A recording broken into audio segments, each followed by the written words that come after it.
Good morning मित्रांनो, आता वाजले सकाळचे 9 आणि आपण निघतो जंजिरा फोर्टसाठी. मी तुम्हाला आधी सांगितलं पण मी विसरलो होतो इंट्रो द्यायचा. आणि वेलकम टू ऋत्विक्स व्लॉग. हे 3 दिवसापासून मी विसरतो आणि तुम्ही मागच्या 2 व्लॉगमध्ये बघितलं असणार की आपण चार बीच केले. तर भेटूया तुम्हाला डायरेक्ट आता जंजिरा फोर्टवर.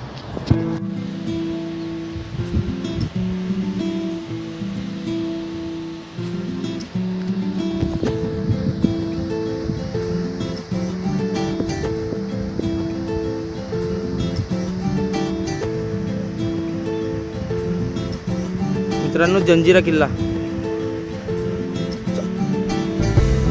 मित्रांनो, आपण पोहोचलो जंजिरा किल्ल्यावर आणि गाड्यांची लाईन आहे.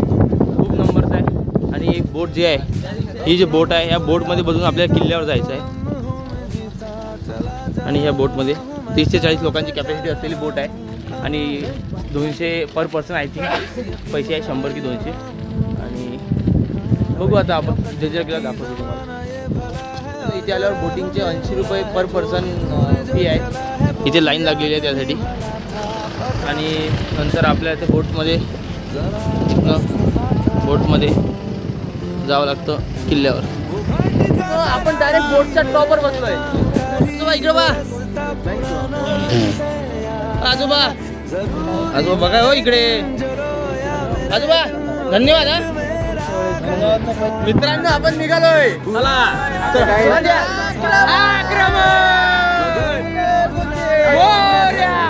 देव आठवले, लगेच देव आठवले मित्रांनो, लगेच देव आठवले.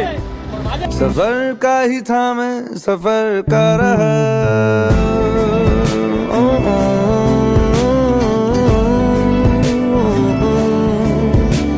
इधर का ही हूँ ना उधर का रहा. सफर का ही था मैं सफर का रहा. इधर का ही हूँ ना उधर का रहा. सफर का ही था मैं सफर का रहा. मैं रहा मैं रहा मैं रहा.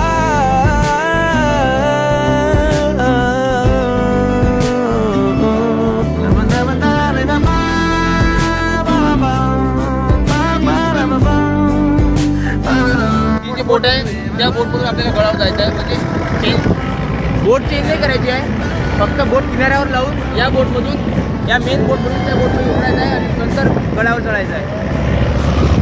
होत आहे खालचे या बोटमधून या बोटमध्ये, छोट्या बोटमध्ये, कारण ती मोठी बोट तिथे जाऊ शकत नाही डायरेक्ट. खूप छान वाटतं. बोट बघा, हे बघा पब्लिक बघा.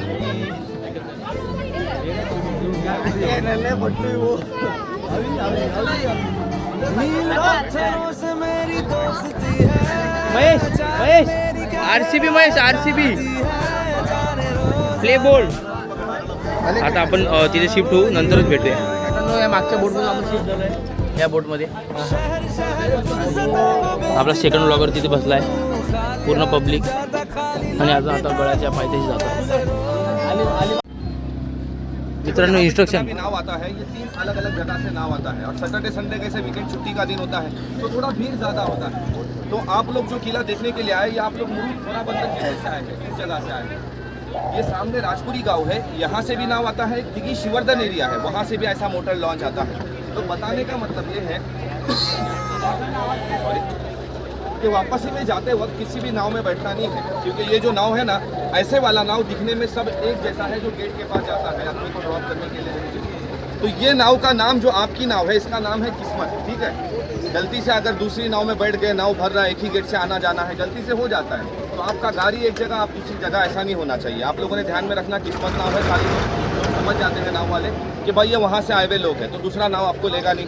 आपको जब उतार दूंगा मैं किले में, तो उतरने के बाद 45 मिनट का, पौने घंटे का टाइम लगेगा. अब पौने घंटे में जो किला आप लोग को घूमना है, किले का एरिया छोटा नहीं है, 22 एकड़ का एरिया है. 22 एकड़ अगर आप लोग घूमने जाओगे तो ये समझने की बात है, पौने घंटे की जगह पे 2 घंटा भी कम पड़े. सिर्फ 12-15 पॉइंट है देखने के लिए लोग यहाँ पर आते हैं. अब 12-15 पॉइंट क्या घूमना है किले के अंदर में? जो राजा का दरबार है, मस्जिद है, मंदिर है, टहलनी बुरुज है, वॉच टावर है, बारूद खाना, नगार खाना, रानी का शीश महल, मीठे पानी के तालाब है. और अपने हिंदुस्तान के अंदर में जो नंबर 3 पे, रैंक 3 पे तोप आता है, कैनन कलाल बांग, ये बिल्कुल सामने आपको नजर आएगा. इसका वजन वेट है 22 टन, 22,000 किलो.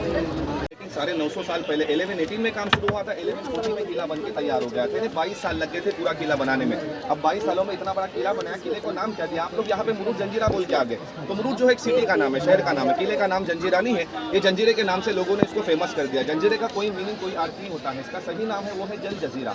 जल पानी को कहते हैं और जजीरा समंदर के बीच में आइलैंड टापू को कहते हैं। तो जल जजीरे को लोगों ने रिपीट करके जंजीरा बना दिया। अब मैं आपको अंदर के पॉइंट के बारे में लेके जा रहा हूँ कि पॉइंट कैसे ढूंढे।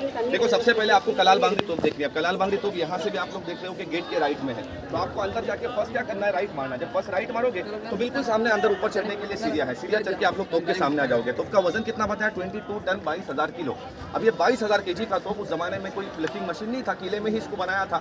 इसको कैसे बनाया? जो नाम दिया कलाल बांगरी। कलाल जैसे मराठी जबान में ऊंची आवाज को बोलते हैं, बांगरी जैसा लेडीज को हाथ में नहीं मिलता है। तो किले के अंदर बांगरी के पीस लाए, बांगरी को आपस में ज्वाइन करके तोप को बनाया, जिसका डिजाइन आप लोग देख के समझ सकते हो। लेकिन ज्वाइन कैसे किया? गैस वेल्डिंग मशीन नहीं था, पेंसिल के लीड में जो शीशा होता है, ये शीशा पिघला के बांगरियों के बीच में डाला हुआ है। बनाने वाले ने एक खास बात रखा है कि हम लोग अगर अभी ये 10-15 मिनट धूप में बैठ गए, सब जानते हैं पसीना, सर गर्म हो गया।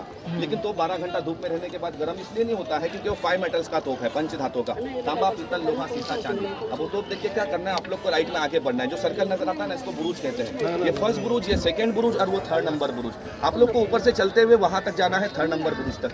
वहां से नीचे उतरने सीढ़ियां मिलेगी, सबों ने सीढ़ियों से नीचे उतरना जरूरी है। अगर आगे चल के जाओगे, जंगल की तरफ जाओगे, वहां से नीचे उतरने के बाद आपको तालाब देखने जाना है। तालाब जो है ना, ये ऊपर से चलते वक्त ही आपको ऊपर से ही नजर आएगा, रास्ता भी दिखाई देगा।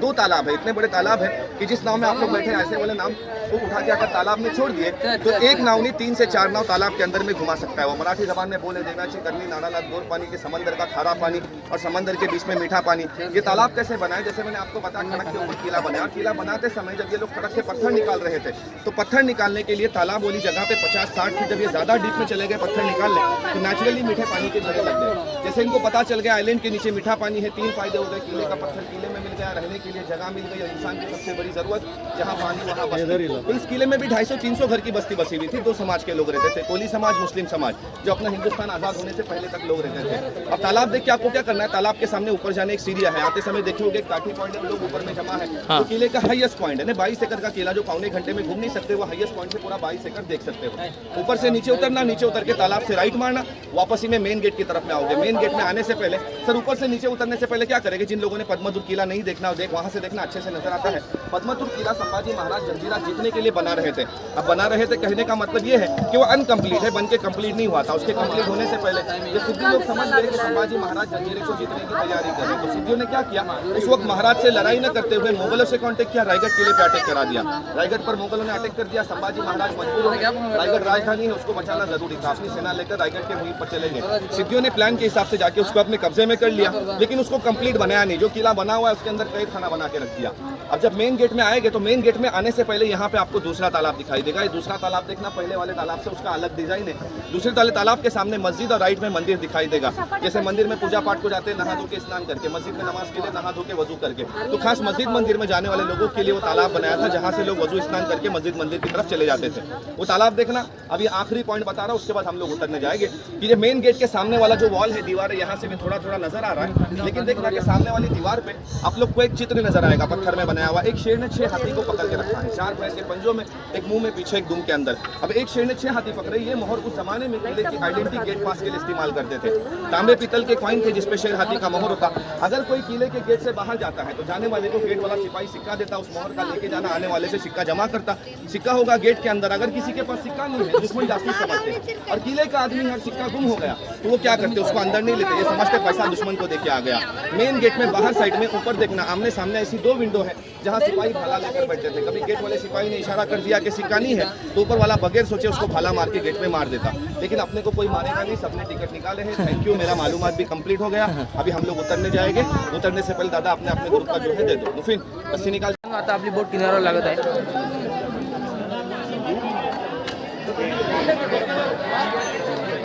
सगळं बोट वेटिंगवर आहे। हे बघा, लाटा काही नाही आता, म्हणजे एकदम लाटा हे आहे, शांत आहे, नाही तर गळावर लागलं असतं। अयो अंकल जी, देखिए अंकल, तात्या तात्या, हाँ, जॉर्ज तात्या, ट्रम्प तात्या का, ट्रम्प तात्या। आपण पोहोचले आता गडावर। ए ब्लॉगर आहे, अरे काहीच नाही होत ये की डायरेक्ट तिथे बघा, तिथनं उडी मारावं लागते डायरेक्ट. सौरे मार. आय थिंक हा इथे तिकीट काढावं लागते मित्रांनो गडावर जायसाठी. हे नवीनच केल्यावर आधी नव्हतं तिकीट काढायला. तिकीट काढावे लागते इथे. मित्रांनो आपण तोप बघायला आलो होतो आणि ती आपली पब्लिक बघा तिकडे ग्रुप फोटो काढताय. ते सारथ्याचे फ्रेंड्स. हे तोप सर्वात मोठी तोप आहे म्हणते, नागिन तोप. नंतर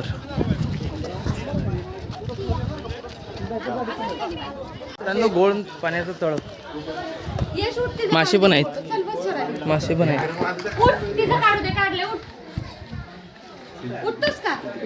मासे चेक करा. वाव. आता आपण टॉप व्ह्यू बघायला जातोय गडाचा.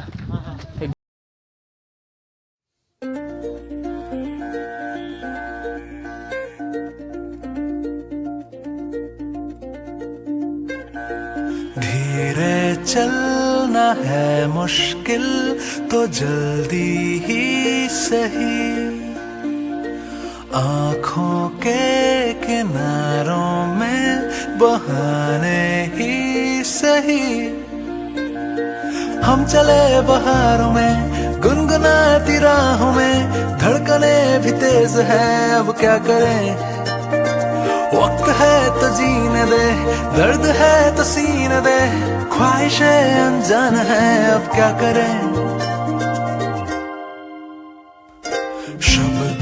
गड खूप भारी आहे. एकदा तरी विचार करायला भाग पडतो की कसाच त्या गाडीत बांधू शकला. तर त्यांनी सांगितलं आपल्याला बेटावर बांधलेलं आहे म्हणून, पण तरी नेक्स्ट टू इम्पॉसिबल आहे. आणि त्याचमुळे हा गड जो आहे तो अनडिपिटेड राहिलेला आहे. आणि छान. आता आपण लगेच तुम्हाला, मी आता लॉक करायच्या परिस्थितीमध्ये नाही आहे, डायरेक्ट कारमध्ये भेटूया. बरोबर ना. अब क्या करें, ओ वक्त है तो जीने दे, दर्द है तो सीने दे, ख्वाहिशें अनजान है. किनाऱ्यावर आलो आहे आपण आणि खूप भूक लागली आहे. आता आपण जेवण करायला जातोय. लगेच तिथे भेटूया, नाहीतर डायरेक्ट बीचवर. कोणता? हरिहरेश्वर. आपण श्रीवर्धन बीचला चाललो होतो आणि वाटेतच आपल्या गाडीचा क्लच पॅड म्हणू शकतो किंवा क्लचचा जो स्प्रिंग आहे तो तुटला आहे म्हणताय. मला काही एवढं नॉलेज नाही आहे फोर व्हीलरबद्दल. आणि बघा पूर्ण ओपन करून बसलेलं आहे. पण आता आम्ही यूट्यूबवर सोल्युशन बघत होतो यूट्यूबवर, पण आता अर्बन कंपनी किंवा गॅरेजवाल्याला आणावं लागेल. आणि आम्ही 20 किलोमीटर इथे आम्ही म्हणजे जे गावातले लोक आहेत त्यांना विचारपूस केली, पण ते म्हणता इथून 10 किलोमीटर तुम्हाला मुरुडला जाऊनच मेकॅनिकल सापडू शकतो यासाठी. आणि आम्हाला आता टो करून न्यायची आहे. आणि काही मित्रांनो, एक गाडीचं झालं तर दुसऱ्या गाडीचं पंक्चर बसलं आहे का. तर पण एक गोष्ट सांगू का, काय म्हणते, आत्मनिर्भर मुलं आहात. लगेच स्टेपनी लावली मुलांनी लगेच. गाडी घ्यायच्या आधी हे शिकावं लागते आधी. समजून घ्या, ज्याला पूर्व चालायचं ना हे शिका आधी. पंक्चर झाली असे कोणत्याही ऑफ रोडला तर मग दुरुस्त करता आली पाहिजे. मित्रांनो, टायर चेंज करून झाला आहे आणि प्लॅनमध्ये चेंज आहे. आपण रिटर्न मुरुडला जातो आहे आणि त्यानंतर काय ठरवतात मुलं बाकीचे पुढे गेलेले त्यानंतर तुम्हाला सांगतो अपडेट. बरोबर, भेटूया नंतर. मग आता पूर्ण लागलेली आहे मित्रांनो. जस्ट आता वाजले 9 आणि आपला लंच झाला आहे. आणि गाडीचा थोडा प्रॉब्लेम झाल्यामुळे आपण व्लॉग कंटिन्यू करू शकलो नाही, कारण की सगळे चिडलेले होते. म्हणून आपण आता आजचा व्लॉग डे 3चा इथेच एंड करू. बाय.